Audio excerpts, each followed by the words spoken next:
जय श्री राम आप सभी लोगों को। आज का डेट है 21 फरवरी और करंटली टाइम हो रहा है 2:54 और बैंक निफ्टी ट्रेड कर रहा है 47,022 के आसपास।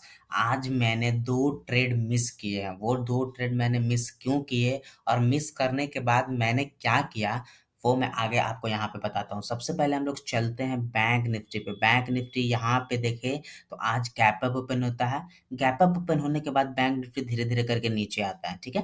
नीचे आने पे यहाँ पे मेरा कोई पॉइंट ऑफ व्यू नहीं था सेलिंग का, क्योंकि बैंक निफ्टी अभी देखें तो बुलिश है इंट्राडे में भी कुछ दिनों से, तो मैं यहाँ पे वेट कर रहा था अपने सेटअप का। बैंक निफ्टी यहाँ पे आया, ठीक है? यहाँ पे आने के बाद बैंक निफ्टी इस लाइन को मैं थोड़ा हटाता हूँ, फिर मैं बाद में समझाऊंगा कि ये लाइन क्यों था। यहाँ पे आने के बाद बैंक निफ्टी ने सपोर्ट लिया। सपोर्ट यहाँ पे मैं वेट क्यों कर रहा था, क्योंकि यहाँ पे कल का हाई था और यहीं पे कल का क्लोज था, यहीं आसपास। इसलिए मैं इस लेवल पे वेट कर रहा था कि यहाँ पे अगर बैंक निफ्टी सस्टेन करता है इस लेवल को, तो मैं यहाँ पे एक कॉल साइड का ट्रेड लूंगा। लेकिन बैंक निफ्टी ने आया और अगली ही कैंडल इतनी बड़ी बन गई, तो मैं ट्रेड नहीं ले पाया। मैं इस तरीके का वेट कर रहा था। यहाँ पे जैसे देखें तो जिस तरीके से कल बैंक निफ्टी ने यहाँ पे सस्टेन किया था, अगर एक कैंडल और यहाँ पे बन जाता, एक कैंडल और यहाँ पे बनता, क्योंकि सेलर आ रहे थे, हो सकता है ये कैंडल अगली कैंडल भी रेड करके इसको ब्रेक डाउन दे देता। इसीलिए मैं वेट कर रहा था एक बार और बैंक निफ्टी नीचे आए और इस लेवल को सस्टेन करे। लेकिन सस्टेन करने के बजाय बैंक निफ्टी ने यहाँ पे एक बिग मोमेंटम दे दिया और यहाँ पे मेरा पहला ट्रेड मिस हो गया। ऑलमोस्ट देखें तो ऑप्शन में यहाँ पे भी लगभग 120 पॉइंट का 120-30 पॉइंट का ऑप्शन में मोमेंटम किया था। अगर मैं यहाँ पे रहता तो कम से कम 100 पॉइंट तो जरूर कैप्चर करता है। इसी कैंडल में 100 पॉइंट के आसपास हो गया था, तो यहाँ पे तो जरूर कैप्चर ही कर लेता मैं, क्योंकि बड़े कैंडल में ऑप्शन तेजी से चलता है और जैसे ही अगर थोड़ा सा भी बैंक निफ्टी रिट्रेस करता है तो ऑप्शन तेजी से घटता है। और आज एक्सपायरी भी था, इस वजह से मेरा माइंडसेट यही था कि अगर बैंक निफ्टी यहाँ पे एक मोमेंटम देता है, क्विक मोमेंटम, तो मैं यहाँ बुक कर लूंगा। नेक्स्ट ट्रेड मेरा कहाँ पे छूटा वो मैं आपको बताता हूँ। नेक्स्ट ट्रेड को मैंने यहाँ पे मिस किया। ये जो एक लाइन था यहाँ पे, ये एक लाइन बना हुआ था यहाँ पे, जो एक लाइन था इस लेवल पे बना हुआ था। अब इसके पीछे का मेरा साइकोलॉजी क्या था कि यहाँ पे मैं ट्रेड लेता और मैं यहाँ पे भी मिस क्यों किया, वो भी मैं आपको बताऊंगा। इसको हम लोग सबसे पहले इरेज करते हैं, डिलीट करते हैं। हाँ, यहाँ पे मेरा ट्रेड लेने का क्या साइकोलॉजी था। बैंक निफ्टी तो आया नीचे, इतने बड़े बड़े रेड कैंडल बने, यहाँ पे मेरा कोई सेलिंग का पॉइंट ऑफ व्यू नहीं था। इतने बड़े रेड कैंडल में मैं जंप भी नहीं करना चाहता था कि ट्रेड में, क्योंकि बुलिश है और इतना बड़ा बड़ा कैंडल बन रहा है, तो मैं बीच में ट्रेड नहीं लिया। मैं यहाँ पे वेट कर रहा था। यहाँ पे देखे तो बैंक निफ्टी कंसोलिडेट कर रहा था इस लेवल को कंसोलिडेट करने के बाद ऑलमोस्ट देखे तो यहाँ पे 10:20 से लेके 11:30, 1 घंटा 10 मिनट कंसोलिडेट करने के बाद बैंक निफ्टी यहाँ पे कंसोलिडेशन के बाद एक हैवी ब्रेकआउट दिया, ठीक है? यहाँ पे भी मेरा कोई पॉइंट ऑफ व्यू नहीं था, क्योंकि मैं रिटेस्ट का वेट कर रहा था। क्यों रिटेस्ट का वेट कर रहा था? क्योंकि इतने बड़े-बड़े रेड कैंडल बने थे। हो सकता है ये ब्रेकआउट देता और नेक्स्ट कैंडल, अगली कैंडल एक बड़ी रेड कैंडल बना के इन सबके जिन लोगों ने ब्रेकआउट पे ट्रेड लिया होगा उनका एसएल हिट करने के लिए आता है। इसलिए मैं रिटेस्ट का वेट कर रहा था।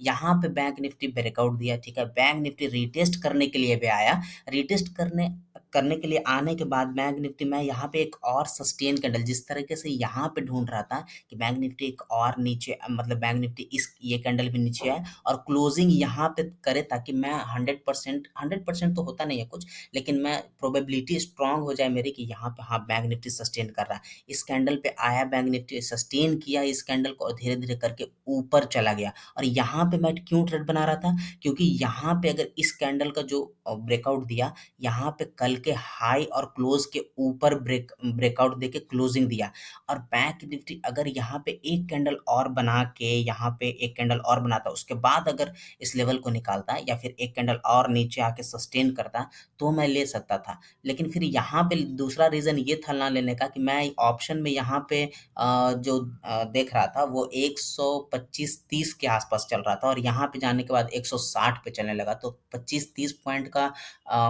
ज़्यादा प्रीमियम होने की वजह से मेरा मन भी नहीं करने लगा कि बैंक निफ्टी अगर थोड़ा-सा नीचे आता है तो मैं लेता हूँ, क्योंकि यहाँ पे सस्टेन कर रहा था कैंडल। यहाँ पे सस्टेन करने का रीज़न बता दिया मैंने कि यहाँ पे मैं अपसाइड का मोमेंटम क्यों बनाता, क्योंकि जिन लोगों ने यहाँ पे सेलिंग पोज़ीशन बनाया होगा, जिन लोगों ने यहाँ पे कि मार्केट अब नीचे जाएगा, इतने बड़े-बड़े रेड कैंडल बने हैं, लेकिन ओवरऑल पीछे का ट्रेंड अप है और ये ब्रेकआउट के बाद कल के हाई और क्लोज के ऊपर क्लोजिंग दिया था, इसीलिए मैं रिटेस्ट का वेट किया। रिटेस्ट के वेट करने के बाद सोचा कि 1-2 कैंडल अगर यहाँ पे सस्टेन करता, तो मैं यहाँ पे ले लेता। लेकिन प्रीमियम मैं जहाँ पे देखा उसके 20-25 पॉइंट ऊपर चलने लगा, तो फिर मैं यहाँ पे ट्रेड लिया नहीं है।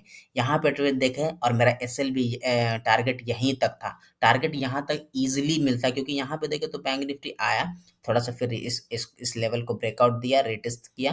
रिटेस्ट करने के बाद बैंक निफ्टी धीरे-धीरे करके कोई भी कैंडल इसके प्रीवियस में क्लोज़ नहीं हुए। तो मैं यहाँ तक का एकदम टारगेट ज़रूर वेट करता। जिन लोगों ने इस कैंडल में बीच में ट्रेड लिया होगा, यहाँ पे, इन लोगों का एसएल हिट होगा। जिन लोगों ने यहाँ पे शॉर्ट पोज़ीशन बनाया होगा, उन लोगों का एसएल धीरे-धीरे करके हिट होगा और बाइंग में जाएँगे। इसी वजह से मैंने यहाँ पे ट्रेड लेने का ये कोशिश किया, लेकिन यहाँ भी मेरा ट्रेड इसी जगह इसी तरह के यहाँ पे जिस तरीके से सोच रहा था, उसी तरह यहाँ पे सोचते-सोचते मेरा ट्रेड या आगे 20-25 पॉइंट ऑप्शन में निकल गया और एक्सपायरी है। अगर यहाँ पे ना जाता तो मेरा एसएल थोड़ा-सा बड़ा होने लगा था यहाँ पे ऑप्शन में, क्योंकि प्रीमियम तुरंत डीके हो जाता है। आज एक्सपायरी भी है बैंक निफ्टी की, इसी वजह से मैं नहीं लिया।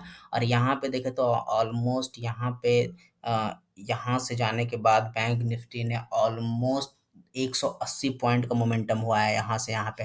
तो एक ट्रेड मेरा यहाँ पे छूटा, एक ट्रेड मेरा यहाँ पे छूटा। अब इसके बाद मैंने क्या किया, इसके बाद मैं सीधा कि मेरा 2 अगर दिमाग में चले जाए कि ये प्रॉफ़िट छूट गया, इतना हो सकता था, इतना बन सकता था, तो मैं यहाँ पे छोड़ दिया। उसके बाद मैं सीधा अपने ज़ीरोधा के अकाउंट पे गया। ज़ीरोधा के अकाउंट पे गया तो यहाँ पे देखें तो मैंने किल स्विच सीधा एक्टिवेट कर दिया, ताकि मैं कोई आड़ा-तिरछा ट्रेड ना ले पाऊँ और मैं अपने प्रॉफ़िट का साइकोलॉजी मेरा ना हिट पाए कि प्रॉफ़िट इतना हो सकता था, मैंने नहीं किया। उस वजह से मैंने अपने जो फ्यूचर एंड ऑप्शन का है उसको मैं डीएक्टिवेट कर दिया। और अभी भी देखें, यहाँ पे अगर मैं जाता हूँ, यहाँ पे देखो तो यहाँ पे अभी भी कोई पोज़ीशन, मैं इसको रिफ्रेश कर दूँ तो मैंने कोई पोज़ीशन नहीं बनाया, कोई ऑर्डर नहीं है मेरा आज का यहाँ पे। तो यही साइकोलॉजी था, साइकोलॉजी बचाना भी ज़रूरी है, क्योंकि यहाँ प्रॉफ़िट तो अगले दिन भी हो जाएगा। अगर मैं यहाँ पे फिर आड़ा-तिरछा ट्रेड ले लेता तो फिर हो सकता है मेरा एसएल हिट हो जाता, क्योंकि मेरा यहाँ प्रॉफ़िट दिख रहा था, मेरे माइंड में यहाँ प्रॉफ़िट दिख रहा था। इसीलिए मैंने अपने डीमैट अकाउंट को आज के लिए बंद कर दिया, 12 घंटे के लिए किल स्विच हो जाता है वो। तो यही मेरी साइकोलॉजी थी। तो आज की साइकोलॉजी कैसी लगी, कमेंट सेक्शन में ज़रूर बताइएगा। और ये बहुत इम्पोर्टेंट है, प्रॉफ़िट अगर ना मिला तो इसको बचाने के लिए, कि लॉस ना हो कम से कम, इसको बचाने के लिए ये किल स्विच करना पड़ा। तो फिर मिलते हैं एक और नए दिन, एक और नए ट्रेड के साथ। तब तक के लिए आप सभी लोगों का बहुत-बहुत धन्यवाद।